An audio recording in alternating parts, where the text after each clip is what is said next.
Vamos lá. Tá friozinho, mas assim, porque a gente faz live dentro de casa, né? Não estamos fazendo ao vivo, então dá pra fazer com friozinho e tudo, né? Pode chover, pode fazer frio, e a gente vai aí nessa pegada, nessa missão de bater um papo, falar de coisas, né, interessantes, assuntos diversificados. Hoje a gente vai abordar uma questão relacionada ao INSS, que muita gente tem interesse em acompanhar. Olha, a Carolina já está chegando. Vamos lá. Cadê? Achei, tá aqui.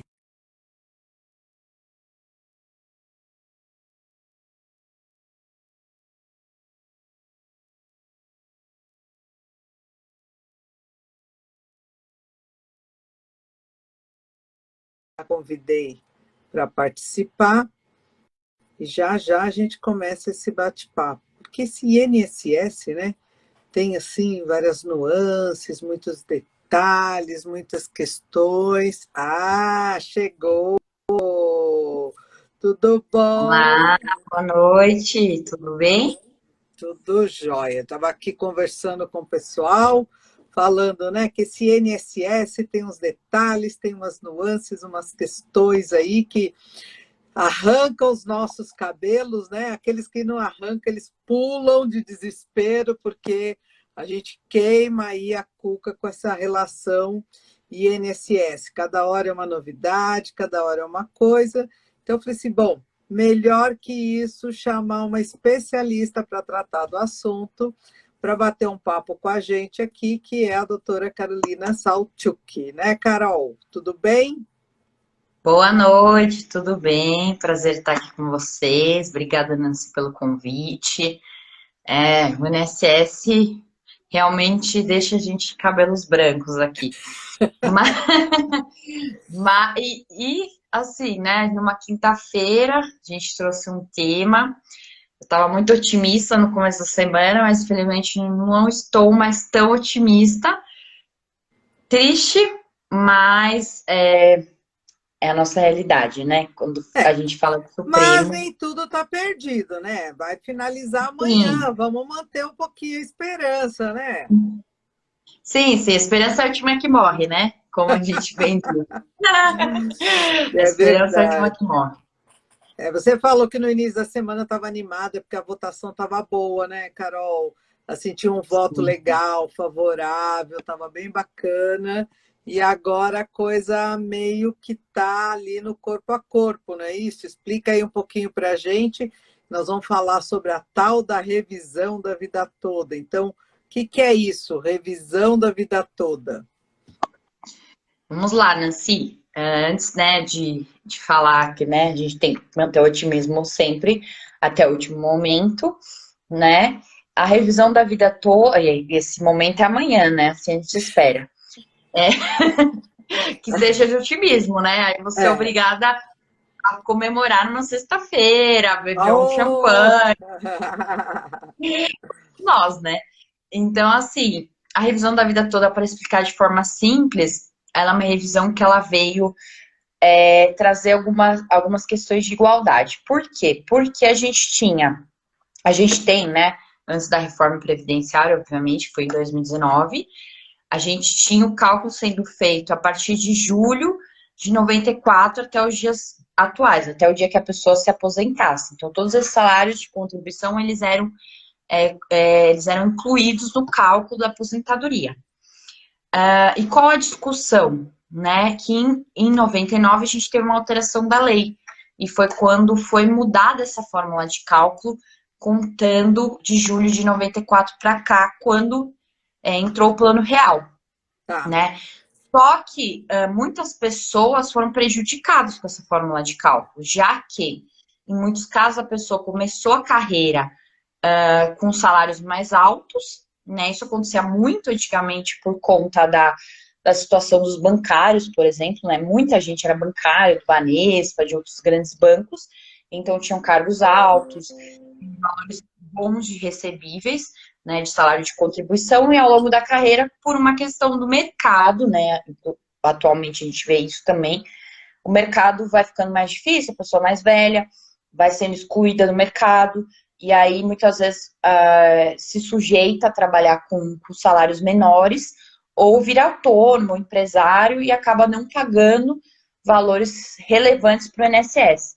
Então, com essa alteração em 99, teve essa desigualdade entre aqueles que, bom, aqueles que já estavam no regime, que de repente tinham salários grandes antes de 80, ou na década de 80 ou 70, e aqueles que não tinham. Então, a revisão, ela tem esse intuito, né, de trazer a questão que a lei, antes dessa alteração em 99, dizia que era todo o período contributivo, não fazer esse corte de julho de 94 para cá, e com a alteração da lei, começou só a se contar a partir de julho. Então, a revisão da vida toda faz essa discussão da constitucionalidade ou não, e da igualdade ou não nesse cálculo. Entendi. Mas então, pelo que você acabou de explicar, o interesse por esse tipo de processo e o benefício que isso poderá trazer são só para aquelas pessoas que, antes dessa data, contribuíam, mas com valores relevantes, ou seja, que tinham um salário bacana, um salário maior do que aqueles próximos da aposentadoria. É isso? Exatamente. Geralmente são para aquelas pessoas que, como eu falei, tinham cargos mais elevados, salários mais altos.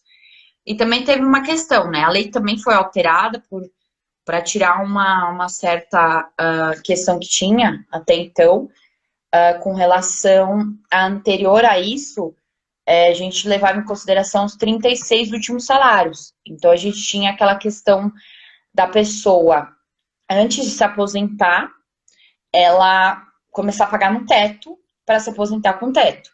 Então, a lei, por um lado, veio modificar isso, porque era uma distorção no sistema, né? Mas, em contrapartida, trouxe uma coisa negativa para o segurado, que é a questão de julho de 94 para cá. Então, geralmente, as pessoas que têm direito são aquelas que realmente tinham cargos maiores, com salários maiores, antes de 94. Antes de 90. Essa distorção da média das 36 últimas contribuições, ok, acho até que faz sentido. E ainda hoje, não raro, a gente encontra pessoas perguntando: mas o que vale não são só os 3 últimos anos? Não, isso já foi faz tempo, né? Então, isso daí é uma coisa que realmente precisava de um ajuste, né? Mas ajustar o que estava errado e não causar aí algum tipo de injustiça, principalmente para quem já começava, porque o comum, pelo menos que a gente vê assim, é você começar com salário menor e ir crescendo, né? Só em algumas profissões, algumas carreiras, como você exemplificou bem, bancário, que sempre ganhou bem, né? É que acontecia de já começar com saláriozinho menor. E aí, com essa virada na vida, quando chegava no fim da carreira, a média dele fica menor, né? Porque o que se pegava antes dessa alteração eram as 100 maiores contribuições de 94 para cá, não era isso? A ideia foi fazer realmente tirar essa distorção que existia de fato, né, na legislação. Entretanto, em 99 veio essa questão de julho de 94 para cá, justamente por causa do plano real, até para simplificar, digamos, o cálculo. Entretanto, não se observou esse fato de que antes dessa mudança, em 99, você falava em todo o período contributivo.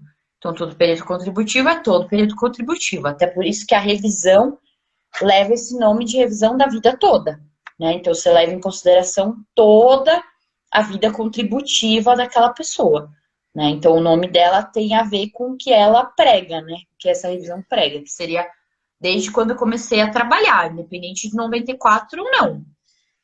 Entendi. Então, assim, se amanhã a decisão trouxer um placar favorável, todas as pessoas que começaram a trabalhar antes de 94, poderão pedir a revisão da vida toda, tem outros requisitos, como é que é isso? Não, não todas, né? A gente tem que observar a questão da decadência, né, do direito de revisão. Então, na legislação previdenciária, a gente tem a decadência, que são de 10 anos para você rever o ato da concessão do seu benefício. Então, em tese, se a gente está em 2021, aqueles que se aposentaram de 2000, né, de junho de 2011 até agora teriam direito. Aqueles que já se aposentaram antes disso não teriam direito. Porque a gente tem que preservar a decadência, né? De 10 anos. Então, os 10 anos. Então, de 2011 para cá, meados de 2011 para cá, se essa revisão amanhã for aprovada, essas pessoas poderão entrar com pedido de revisão, né? Mas não é uma coisa para sair todo mundo correndo e fazer processo, né? Acho que melhor fazer conta antes. Qual é a sugestão que você está dando? É fazer a conta, com certeza, né? Porque, como eu falei, é de caso a caso, né?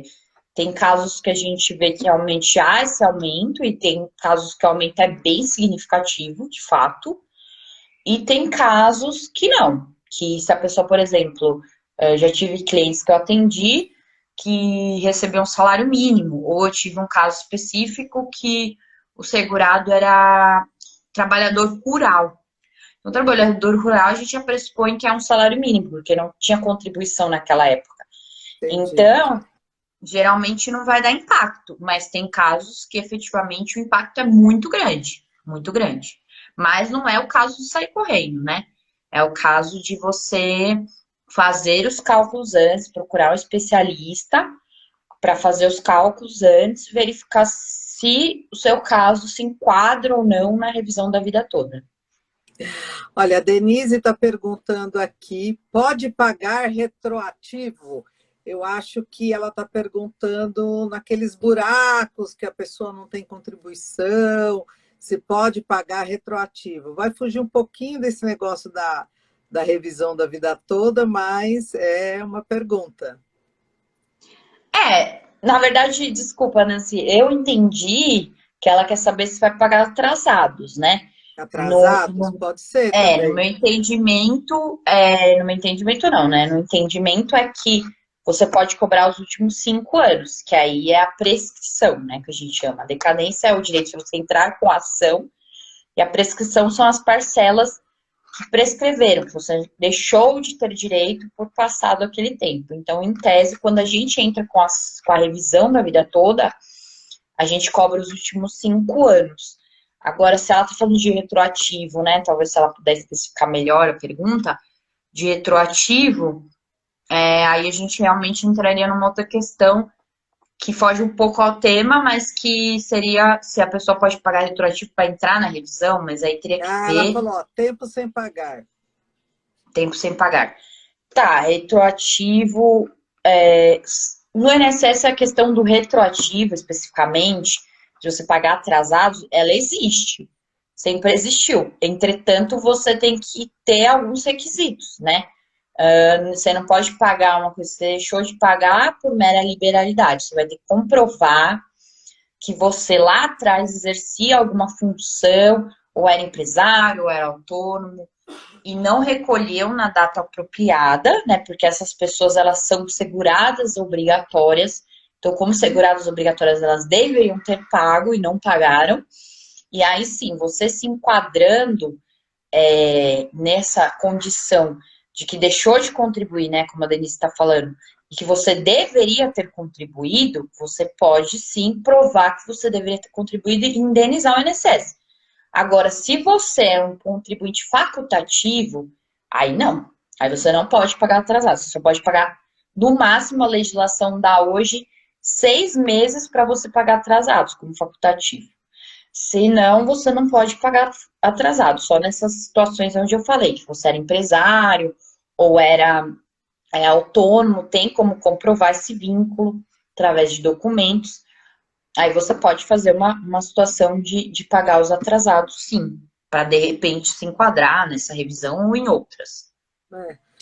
O caso, acho que é aquele mais comum que todo mundo pergunta. Ai, olha, falta um ano para aposentar, mas lá atrás, não sei aonde, eu fiquei um ano desempregado, um ano sem pagar, tal, posso pagar agora, né?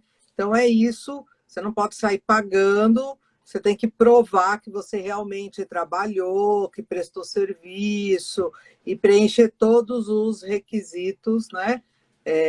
Para poder comprovar, porque senão fica muito fácil, né? Chega na época da aposentadoria, todo mundo vai lá e paga lá um retroativo, né? O Ademir está perguntando o recolhimento por várias empresas simultaneamente, o valor é somado? A gente já tem entendimentos que sim, né, que pode somar. Na legislação, a gente tem a questão da atividade principal e atividade secundária. Então, a atividade principal é aquela, para a legislação, é aquela que você exerce há mais tempo, não necessariamente é que você ganha mais. Então, você pode ser, sei lá, você está desde 2000, uma função, aí entra em outra em 2010. Talvez, vamos supor que a de 2010 você ganha mais que a de 2000. Mas a principal seria a de 2000 para a lei, porque foi a que você entrou antes, a que você está mais tempo. Mas hoje a gente já tem decisões consolidadas na jurisprudência de que é possível fazer a somatória. Ou fazer o inverso, considerar a atividade principal aquela onde você ganha mais, que é o mais óbvio, né? Mas é que a lei tem, como tudo aqui, tem algumas distorções, né? Porque não quer dizer que você trabalha mais tempo, que ela é a principal. Mas a gente já tem decisões judiciais que entendem nesse sentido de você somar as duas contribuições, sim. Limitadas ao teto, né? Limitadas ao teto. Passou uma pergunta aqui do Daniel é contador. Qual a expectativa para o julgamento de amanhã, né? No início você estava mais animada, tal. Fala um pouquinho disso. Então, Nancy, agora a gente tem dois ministros para votarem. Faltam dois ministros votarem, né? A gente tem o Lewandowski e o Alexandre de Moraes. Os demais já votaram, né? Então a gente seguiu aquela velha coisa do que a gente realmente viu, né? Marco Aurélio, que era o relator, ele é totalmente pró-segurado, então era de se esperar, né? Outros também que seguiram ele, Rosa Weber, são também pró-segurados. E aí a gente tem o Alexandre de Moraes, Lewandowski, né? O Alexandre de Moraes não enfrentou, por exemplo, a situação da desaposentação, que a gente viu há alguns anos atrás. Ele não estava ainda no Supremo, né? O Lewandowski já. E o Lewandowski já tinha sido contra lá, né? Salvo engano, até onde eu sei é isso, né? Eu, inclusive, quando teve a desaposentação, estive pessoalmente no Supremo, né? Nós fizemos uma carreata de advogados naquela época até o Supremo, né? Porque a gente tinha um animus curiae na época de um Instituto de Direito Previdenciário, então a gente fez bastante movimento para que o Supremo votasse favorável à desaposentação. Infelizmente, não foi o que aconteceu naquela época. Então, assim, tá bem apertado, para ser bem sincera, né? Porque eu falaria que o voto de Minerva tá um pouco na mão do Alexandre de Moraes, né? Você acha que o Lewandowski vai contra, como ele foi na desaposentação? Sim. E o desempate vai ficar na mão do Alexandre de Moraes, que parece que é mais legalista, né? Então, a situação é um pouco complicada, né? E a gente tem também, né, a questão do Supremo, que a gente sabe que, infelizmente, tem uma questão política muito forte envolvida, né? Por ser um órgão de cúpula, né? Por ser os ministros são indicados para ocupar os cargos, né? Tem os bastidores, a gente teve isso na desaposentação muito forte, né? Apesar que, no meu entender, a desaposentação é uma revisão, era uma revisão muito maior do que essa, né? Porque as aposentações, a gente falava daqueles que continuaram trabalhando, e quase a maioria dos segurados continuam trabalhando, né? E a revisão da vida toda, não. A revisão da vida toda, você tem menos pessoas com esse direito. Então, um nível menor mas mesmo assim se estima, né? Inclusive um dos votos do Nunes foi nesse sentido, de que a previsão de gastos com essa revisão seria de 46 bilhões, né, de reais. Então, a gente sabe que, infelizmente, o Supremo, além de ser, né, órgão de cúpula do Judiciário, ele tem uma certa questão política. Tanto é que muito se discutiu se essa revisão deveria ter chego no Supremo, né, ano passado, porque o STJ, né, que digamos que é o guardião da legislação federal, né, o Supremo da Constituição, o STJ já tinha se posicionado favorável à revisão, e em certo momento ficou uma dúvida, por que que isso vai para o Supremo, né, porque não deveria.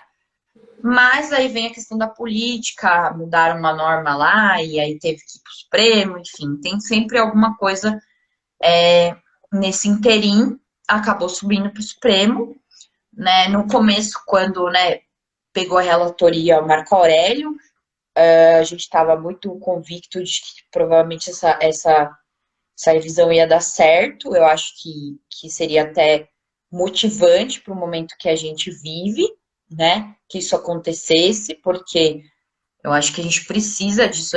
Na questão previdenciária, a gente já teve muitas perdas de revisões, mas agora com esse voto aí travado, né, com esse quase empate que a gente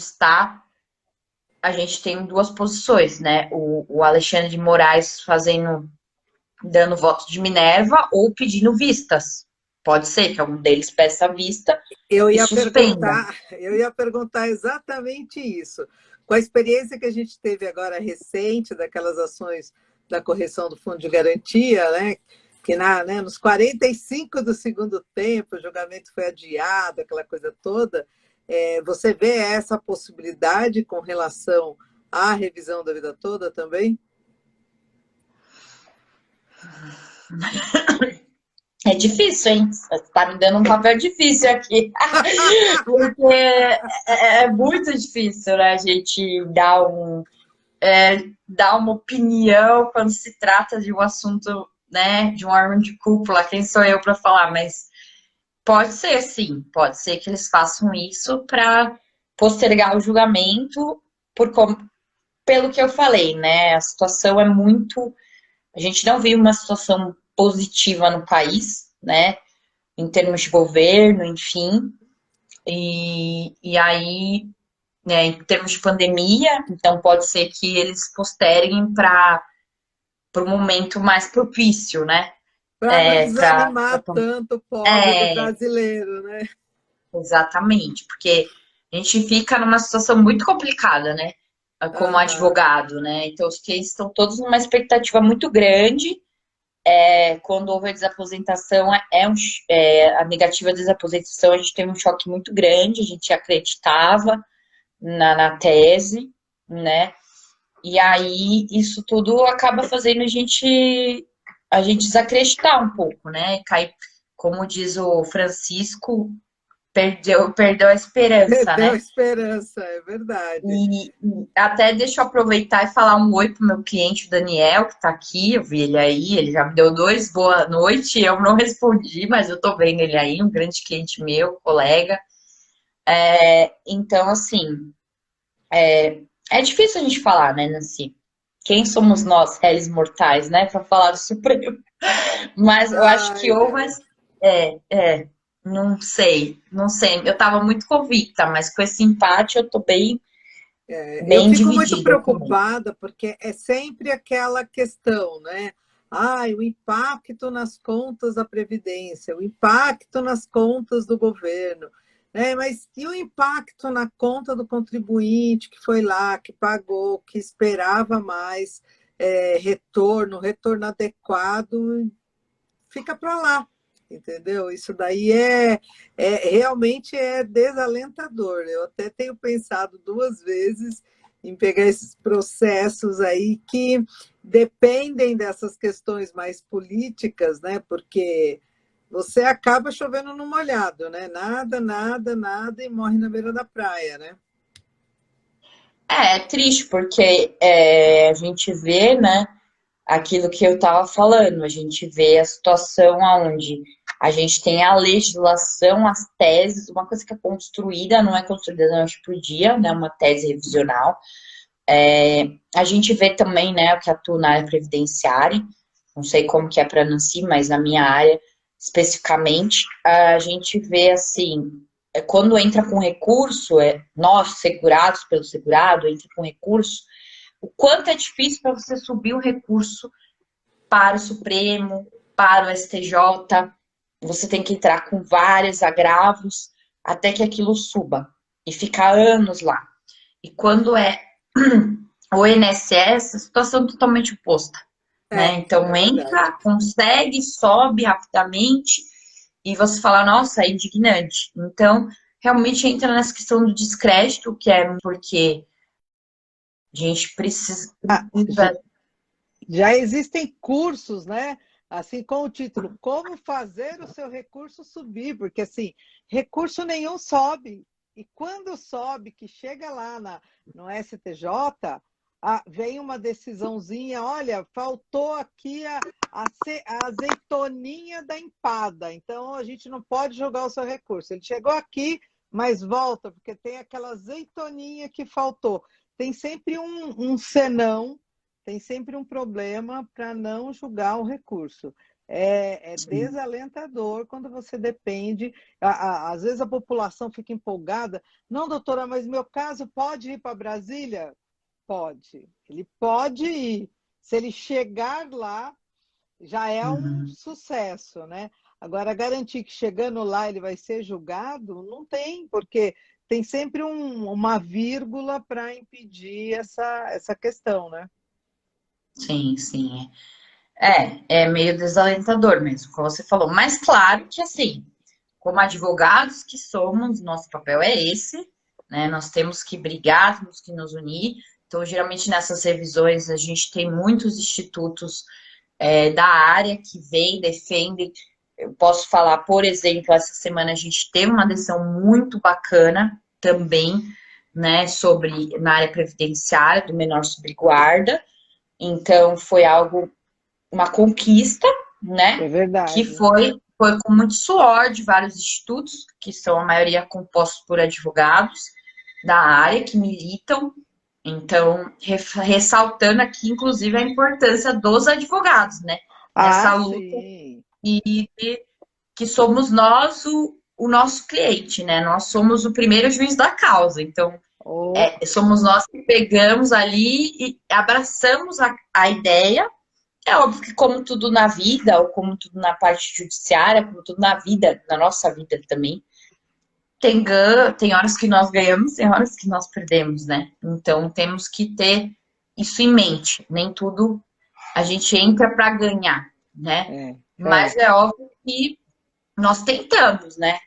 Diminuir essas desigualdades, na parte previdenciária principalmente, a gente vê a causa, a gente abraça a causa. Então, que essa energia também possa chegar lá ao Supremo para que eles decidam favorável a esses segurados que tanto precisam, porque como você bem falou, Nancy, a gente não está pedindo nenhum favor, né? É uma coisa É, que a pessoa contribuiu e contribuiu sobre aquele salário, né? E não só nessa questão, como em outras tantas, quando a gente fala do previdenciário, a gente tem a questão da subsistência, a gente tem a questão de que houve as contribuições, a gente tem a questão também que esse dinheiro, né, da Previdência, agora entrando um pouquinho em outras, na mesma, né, na seara do previdenciário, mas não propriamente da revisão da vida toda, a gente tem a questão toda histórica de o quanto também o dinheiro da Previdência foi corroído com coisas inúteis, né, ao longo da sim. história. Então, seria até uma certa forma de retribuir aos segurados, principalmente aqueles mais antigos, porque os que têm direito à revisão da vida toda geralmente são pessoas de um pouco mais de idade, né, de mais conhecimento, e seria retribuir um pouco de tudo que também na história aconteceu, né, com a Previdência.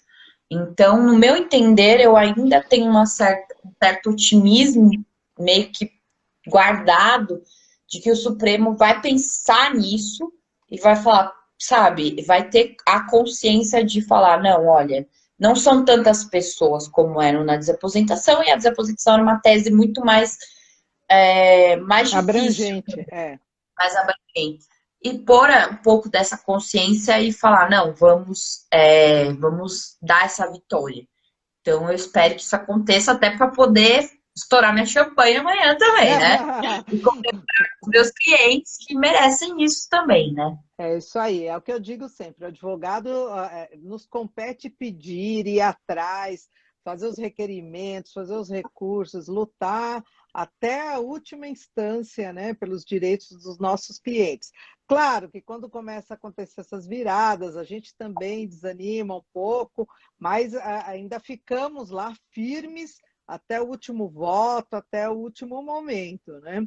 E como você bem falou agora, né, essa questão de são pessoas mais idosas, mais antigas, né? Porque vai pegar um período anterior, que só se aposentaram nos últimos 10 anos, então não serão tantas pessoas assim.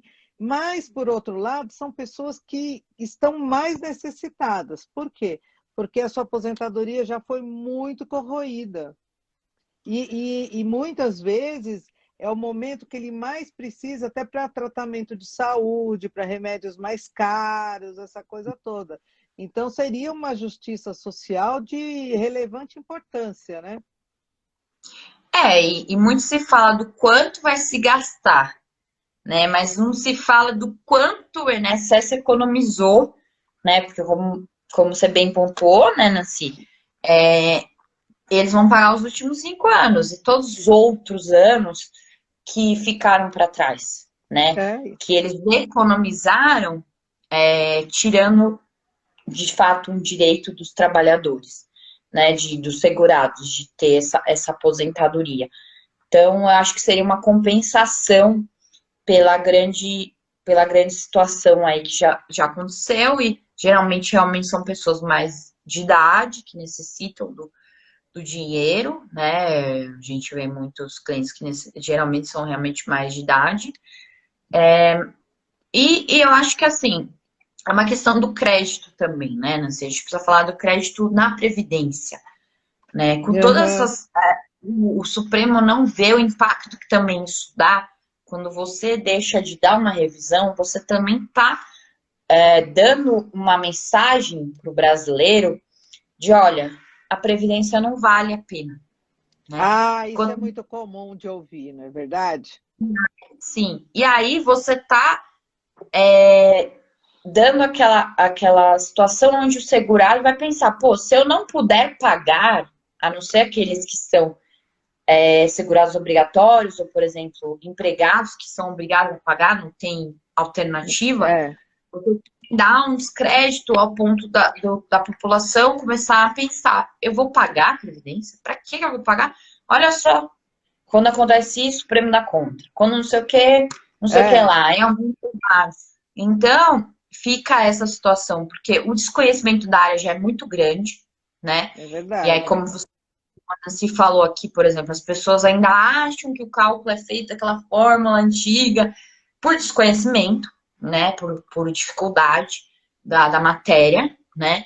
E aí você o Supremo dando esse tipo de decisão, ele tem que pensar também no impacto social como um todo, onde ele também está gerando maior descrédito na Previdência como um todo.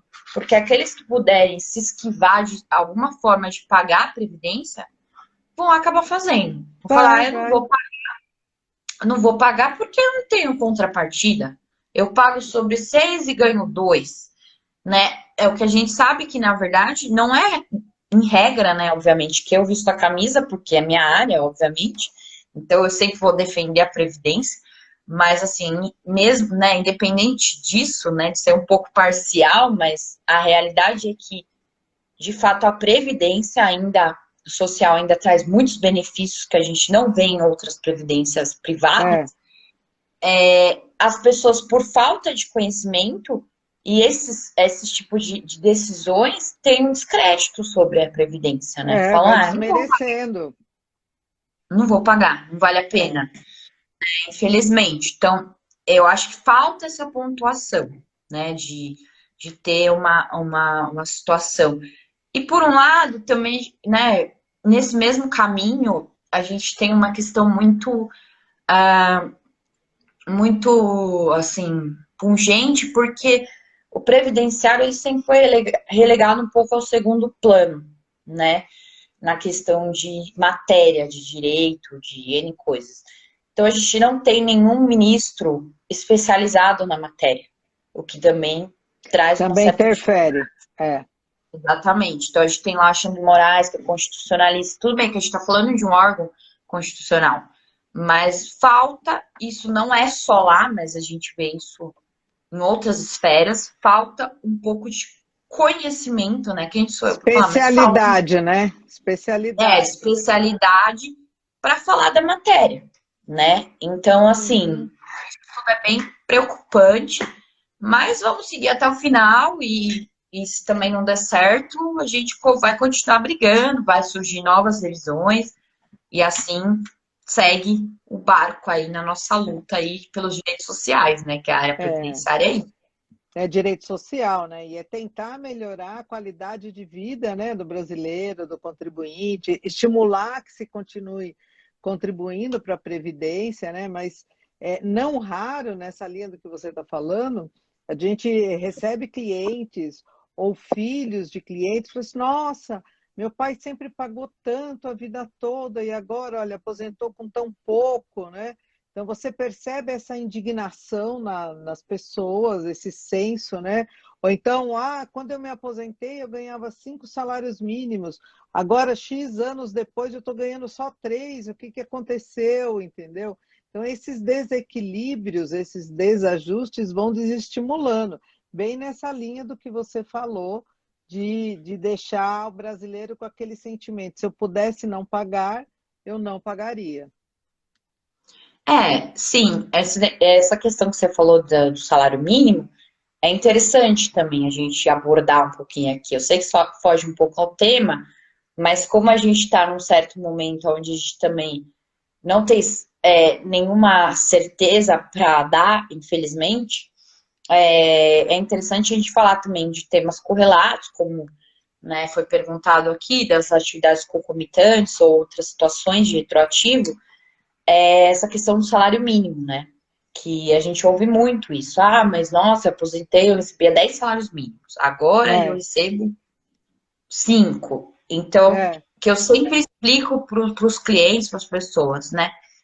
A aposentadoria, ela não está vinculada ao salário mínimo, né? Então, hoje a gente tem um reajuste anual de em torno de 3% ao ano. E realmente a gente tem uma defasagem. Porque se a gente fosse levar em consideração o salário mínimo, hoje o teto da Previdência, que é 6.440, deveria ser 10 mil e tanto, conforme o salário mínimo, que não é. Então, na verdade, 11 mil, desculpa. E aí, a gente não tem essa equiparação, né? Até porque a própria Constituição diz que não se pode vincular o salário mínimo. É, Então, a gente tem essa situação e com o tempo o benefício foi se corroendo. Então é normal que, né, tenha esse impacto de que antes você comparava o salário mínimo e agora não mais. E a gente teve situações no passado, né, que a gente chama das revisões do teto. Então, algumas pessoas devem conhecer, devem ter feito, devem ter ouvido falar, onde houve essa equiparação, né? é. Pegar e falar, não, vamos equiparar aqui. E só que a última vez que isso aconteceu foi em 2003, através de uma emenda constitucional. E de lá para cá a gente não teve mais isso. Então é muito claro por que há essa corrosão entre o que é É. salário mínimo e o que é salário de benefício. Então as pessoas vão sentir esse impacto, infelizmente, porque a gente não pode vincular o salário de benefício ao salário mínimo, a não ser que venha uma nova emenda constitucional e fale, não, vamos agora equiparar, porque já correu demais, que foi o que eu disse que É, aconteceu lá atrás, né? Então são essas situações que infelizmente a gente vê, né, e que trazem esse descrédito, que apesar disso eu continuo levantando a bandeira de que a gente tem que pagar a nossa previdência, porque eu, como militante na área, a gente vê que, infelizmente, depois, né, o brasileiro vem criando aos poucos uma cultura de guardar dinheiro, de investir no seu futuro, mas ainda é uma coisa muito embrionária. É E a verdade. gente, a gente vê que o brasileiro acaba contando apenas com a previdência no futuro. E aí é onde entra a falta de programação, né? Da É. pessoa falar, putz, aí vai se aposentar e vai pegar um salário mínimo. E aí não vai Não, ver com o salário isso, mínimo isso quando consegue se aposentar, porque não raro também. tem pessoas que procuram, olha, minha mãe, minha vizinha, minha tia, sei lá, eu já está com 65, 70 anos, eu queria aposentar. Ah, tá bom. É, ela trabalhou durante quanto tempo? Não, não, ela nunca trabalhou, ela nunca pagou, gente. Ou então sempre trabalhou, mas nunca pagou, trabalhou por conta. Mas se você não contribuiu, você não aposenta. Não dá para, porque a conta não fecha, não é verdade? É diferente, as pessoas às vezes confundem um pouco com o benefício assistencial, né? Que é uma coisa mais específica, mas mesmo para receber esse um salário mínimo, que é o mínimo também que a Previdência paga, né? Você tem que Uhum. contribuir regularmente por um determinado período, né? Sim, sim. É, a Previdência ela traz um caráter contributivo, né? Então você tem que contribuir. Porque as pessoas às vezes fazem essa.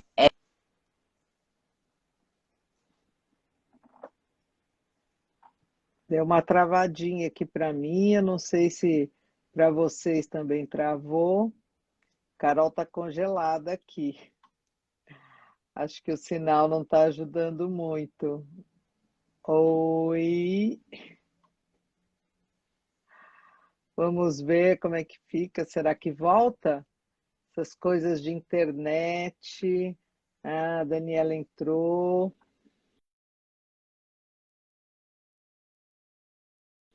Porque caiu a conexão dela. Ela estava falando, a gente estava falando sobre as contribuições, né? As pessoas que às vezes não contribuíram e querem se aposentar. E aí a conta não fecha, a coisa se complica. Por quê? Porque o sistema de contribuição do INSS é o sistema contributivo retributivo, ou seja, você contribui para receber uma retribuição. E aí ele tem prazos mínimos, né? Tem condições mínimas. Então, por exemplo, na aposentadoria por idade, você tem que somar um prazo mínimo de contribuição mais uma idade mínima para fazer direito a essa questão. Agora, aposentadoria por tempo de serviço. Então, você tem que aliar lá o tempo de trabalho, o tempo de contribuição mais a idade para que possa fazer também a sua aposentadoria. Então, tudo isso depende do quê? De você estar vinculado ao sistema e estar contribuindo com o sistema. Quando você não tem essa relação com o sistema previdenciário, você não tem base para fazer o seu pedido de aposentadoria. Não tendo essa base, a Carol voltou. Não tendo essa base, o que você consegue fazer é entrar com benefício assistencial, que também tem seus pré-requisitos, né? Então, não é nada assim, certeza, né? Você estava falando, né, Carol? Da... Caí aqui. É verdade, machucou não, né? Não, saí correndo, mas deu certo, voltei. Você estava falando das contribuições, né? Se contribui, aposenta. Se não contribui, não aposenta. Eu estava conversando um pouquinho aqui sobre isso. Explica melhor aí para gente.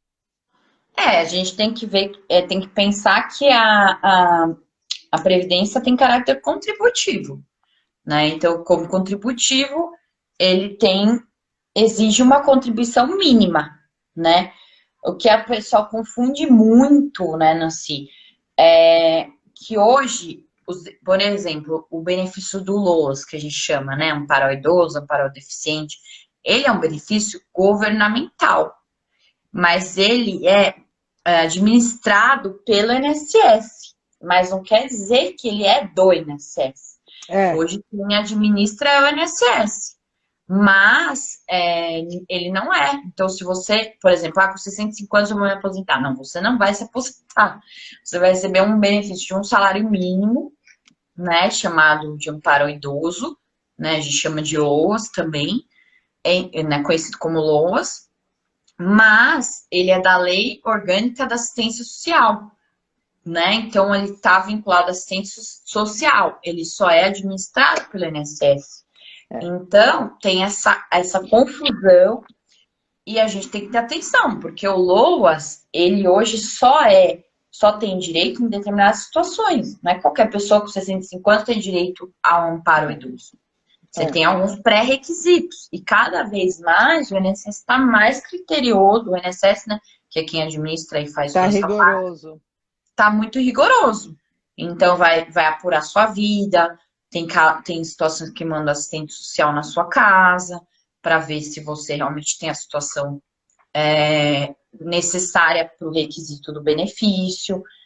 E com relação à contribuição do INSS, como eu falei, né, fazendo um jabazinho aí para minha área, a gente tem que pensar que, né, muito se fala mal da Previdência, que a Previdência é uma porcaria, que o INSS é furado, tá sem dinheiro e blá blá blá, aquela velha história. Mas o Brasil, agora não por causa da reforma que veio com o intuito em 2019 de distinguir a aposentadoria por tempo de contribuição, até então o Brasil estava entre os 5 países do mundo que tinha aposentadoria por tempo de contribuição. Os demais por idade. Né? Hoje a gente tem, comparando com Portugal, a idade de aposentar, né, que é um país co-irmão, a idade de aposentadoria ainda no Brasil é menor que em Portugal. Né? A gente sabe que a tendência é aumentar essa Certo. idade por conta da expectativa de sobrevida, enfim.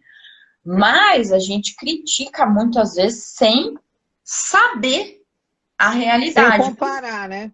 sem comparar. Então, o Brasil não é tão, nesse aspecto, não é tão ruim. O que houve, como houve em outras situações, é a má gestão do dinheiro da Previdência ao longo dos anos. E agora a gente está pagando preço. Por quê? Porque a nossa pirâmide, né? Lembro das aulas de geografia lá. A nossa pirâmide está Verdade. invertendo. Então, tem menos pessoas ativas do que aposentadas. Então, é É. fato que vai faltar dinheiro. A conta não fecha, porque usaram dinheiro para outras coisas.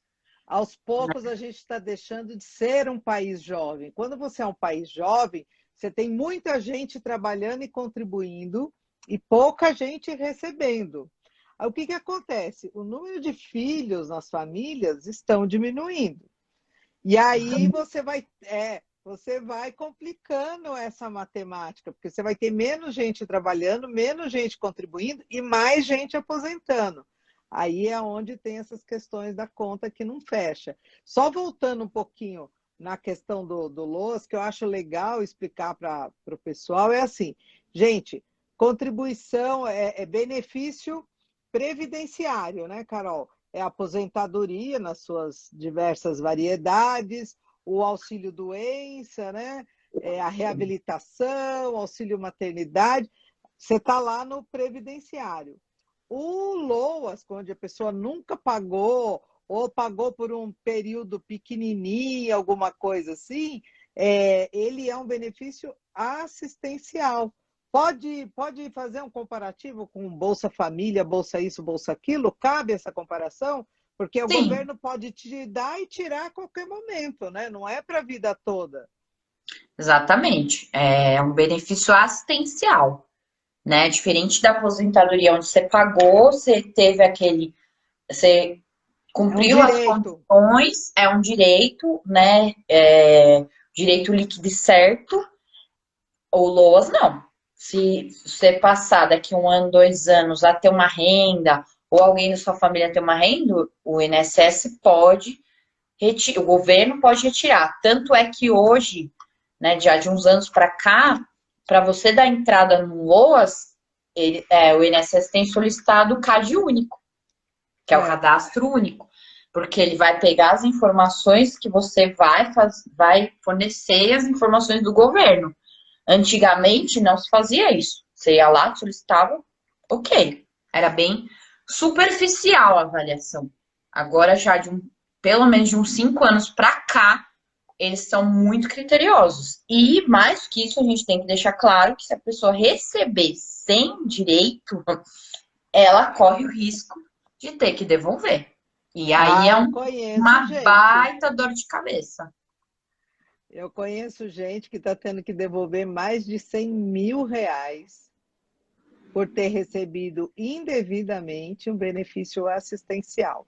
Como é que vai pagar? Não sei, mas está sendo cobrado. Exatamente. Então tem que tomar muito cuidado, porque é o que eu costumo dizer, né? Cada vez mais, costumo dizer, não, é o que está acontecendo, né, de fato. Cada vez mais o governo está cruzando as informações. Então, é muito difícil você conseguir omitir as informações, né? Porque hoje você tem todos os sistemas, a maioria dos sistemas informatizados e o cruzamento das informações. Então, a partir do momento que você tem um cruzamento de informações, não adianta você ir lá no CAD único e achar que você vai falar uma coisa sem Contar uma sentido historinha. e vai passar. Pode até passar naquela hora, mas depois você vai pagar o preço disso. Então, tem que pensar muito bem, né? Realmente, se você tem o direito para fazer aquela solicitação. O jeitinho brasileiro tem que tomar cuidado com isso, fazer a coisa certa, contribuir direitinho, passar a ter o seu direito, e aí você defende o seu direito, e aí sim. Agora, aquela história de tentar dar uma volta não funciona, né? Aí não funciona. Mas já estamos chegando aqui perto do final, vamos arrematar um pouquinho aí com o que você tem a nos dizer aí com relação à nossa revisão da vida toda, esses assuntos previdenciários, e aí a gente encerra antes que estoure o nosso tempo, né? Pois é. Que falar de previdência para mim é um amor. Não posso se deixar aqui para falar 3 horas, eu vou falar 3 horas e enfim, vou defender até o último fio de cabelo a previdência pública, né? Porque é com que eu trabalho, é o que eu amo fazer. Mas assim, com relação à revisão da vida toda, como eu falei, é uma aposta, infelizmente a gente não tem. Vamos torcer para que o Alexandre de Moraes, por ser um constitucionalista, e até algumas decisões recentes foi favorável aí, mostrou, né, ter entrado no Supremo para fazer o trabalho dele, então vamos acreditar que ele vai nos dar essa vitória, então vamos acreditar até o final nisso. E na justiça social e no trabalho que a gente sempre faz, e mesmo que isso não dê certo, a gente não vai desistir, pode ter certeza.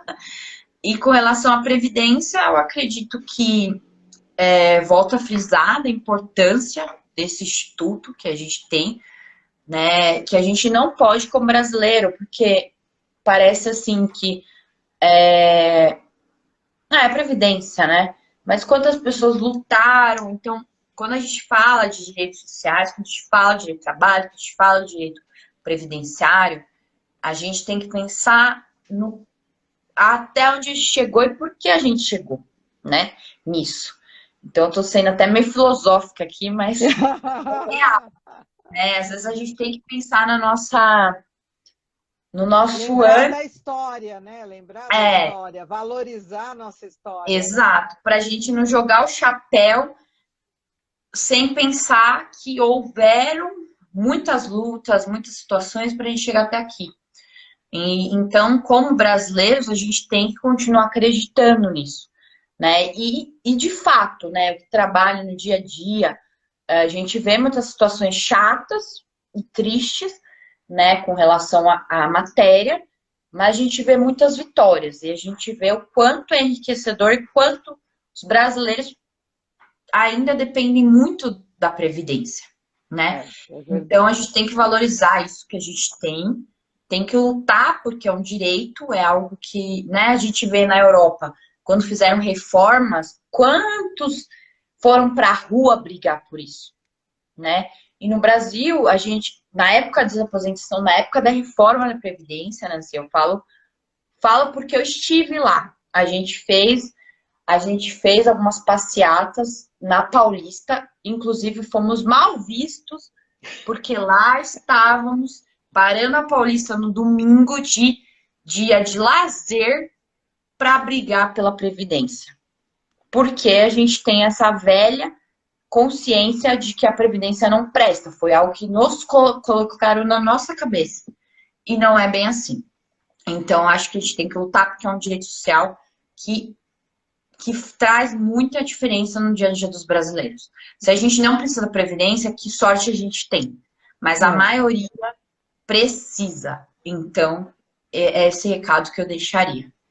E eu acho assim, para reforçar o seu recado, não pense na Previdência só quando você precisa, entendeu? Porque quando você precisa, pode ser tarde demais. Você já deixou Também. de contribuir. Então, assim, quantas pessoas eu já vi que o pai de família era um profissional autônomo, tal, levava o pão para dentro de casa, mantinha as famílias, de repente morreu. Aí ficou filho, ficou mãe, tudo sem uma pensão por morte, porque ele não contribuía. E aí que as pessoas vão se inteirar, mas por que isso e aquilo? Não dá, ele trabalhou a vida toda, tá? Ele trabalhou a vida toda, mas não fez a parte dele. Então, gente, vamos pôr a mão na consciência, vamos contribuir, ainda que seja com o mínimo, para garantir um saláriozinho mínimo lá no fim da vida. Mas é muito importante, eu defendo tanto quanto você a contribuição para a Previdência.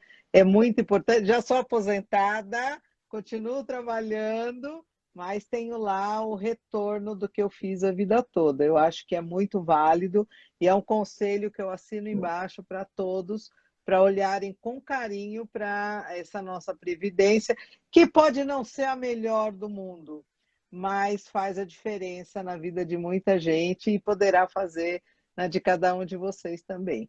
Carol, obrigada pelo seu tempo. Obrigada. Eu que agradeço a você, a todos que participaram aqui com a gente, que contribuíram. Se alguém quiser mandar alguma pergunta para a Carol, pode passar para mim, eu encaminho para ela, pode ficar tranquilo, que depois ela responde, ela entra em contato. Um beijo para todos e até a próxima. Tchau. Tchau, um beijão. Obrigada.